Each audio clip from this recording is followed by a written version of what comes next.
there are a number of different areas where action is needed. I think that in the field of organized crime, I think it's a very serious situation that's facing the country at the present time. I think a lot of steps can be taken in order to deal with the problem. I think it's gotten much more serious over the period of the last 10 years. While leaving the hearings, after these people had testified regarding this matter, did you say that SOB, I'll break his back? Who? You. Say to who? To anyone. Did you make that statement after these people testified before the committee? I never talked to either one of them after testifying. No, I'm not talking about to them. Did you make that statement here in the hearing room after the testimony was finished? Not concerning them, as far as I know of. Well, who did you make it about? I don't know. I may have been discussing somebody in a figure of speech. Well, who did you make the statement? Whose back were you going to break? I don't even remember it. Well, whose back were you going to break, Mr. Hoffa? Figure of speech, I don't even know who I was talking about, and I don't know what you're talking about. Well, Mr. Hoffa, all I'm trying to find out, I'll tell you what I'm talking about. I'm trying to find out whose back you were going to break. Figure of speech. What? Figure of speech, probably. Figure of speech about what? I don't know. Doesn't mean physically. Well, then let's find out whose back you were going to I don't break know. Figuratively. I don't know.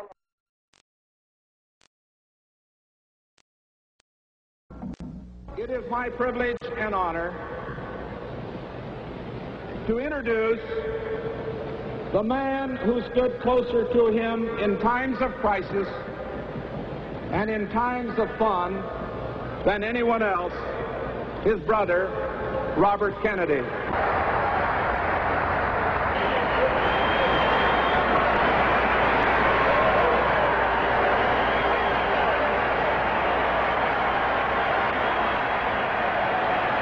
Mr. Chairman,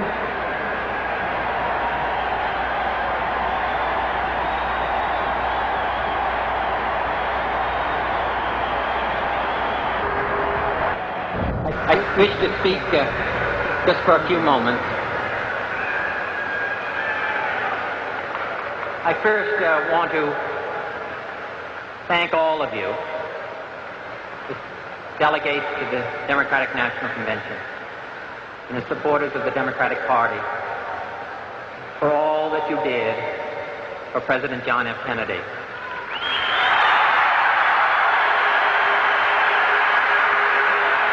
I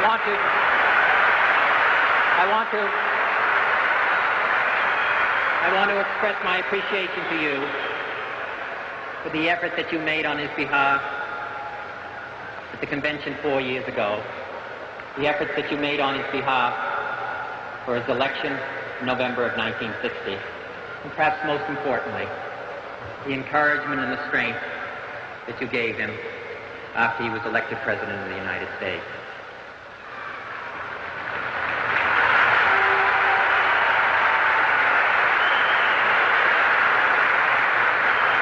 I know that it was a source of the greatest strength to him to know that there were thousands of people all over the United States who were together with him, dedicated to certain principles and to certain ideals. No matter what talent an individual possesses, no matter what energy he might have, no matter how much integrity and honesty he might have, if he is by himself and particularly a political figure, he can accomplish very little. But if he's sustained, as President Kennedy was, by the Democratic Party all over the United States, dedicated to the same things that he was attempting to accomplish, you can accomplish a great deal. No one knew that really more than President John F. Kennedy. He used to take great pride in telling of the trip that Thomas Jefferson and James Madison made up the Hudson River in 1800 on a botanical expedition, searching for butterflies, that they ended up down in New York City and that they formed the Democratic Party. He took great pride in the fact that the Democratic Party was the oldest political party in the world. And he knew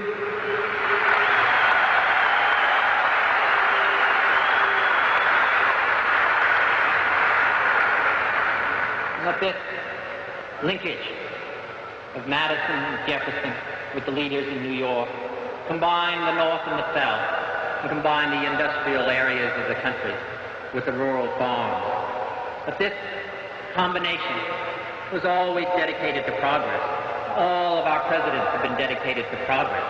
With Thomas Jefferson and the Louisiana Purchase, but when Thomas Jefferson also realized that the United States could not remain on the eastern seaboard, and sent Lewis and Clark to the west coast. Of Andrew Jackson, of Woodrow Wilson, of Franklin Roosevelt, who saved our citizens who were in great despair because of the financial crisis. Of Harry Truman, who not only spoke but acted for freedom.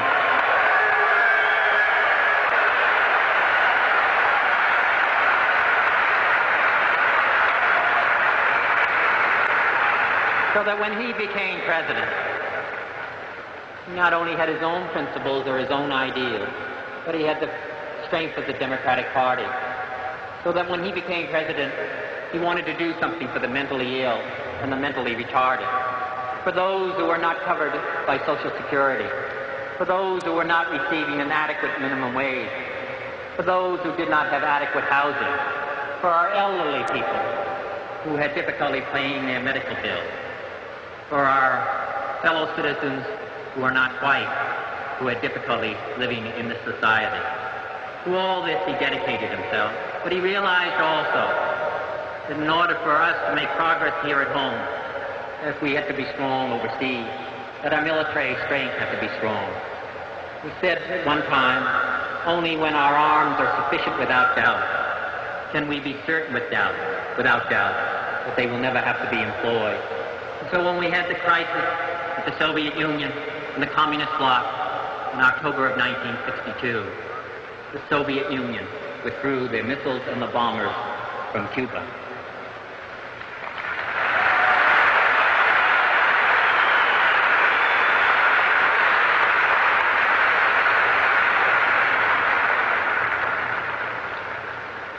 But even beyond that, his idea really was that this country should exist, and this world really, should be a better place when we turned it over to the next generation than when we inherited it from the last generation. And that's why with all of these other efforts that he made, that the test ban treaty, which was done with Averell Harriman, was so important to him. And that's why he made such an effort. And so was committed to the young people, not only of the United States, but the young people of the world.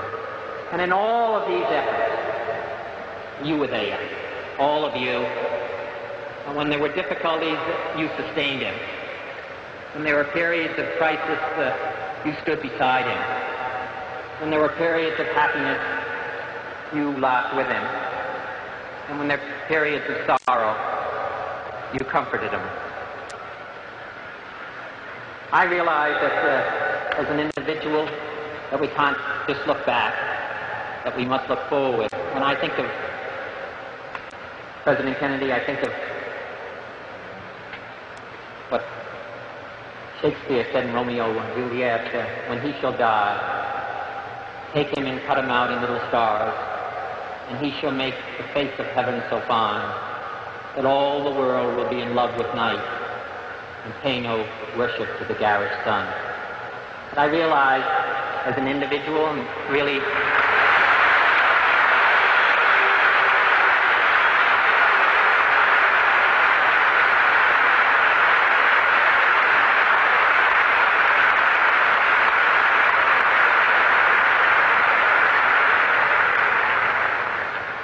that as an individual, and even more importantly, for a political party and for the country, that we can't just look to the past, but we must look to the future. And so I join with you in realizing that if what has been started 4 years ago, that everyone here started 4 years ago, if that's to be sustained, if that's to be continued, the same effort and the same energy and the same dedication that was given to President John F. Kennedy must be given to President Lyndon Johnson and Hubert Humphrey.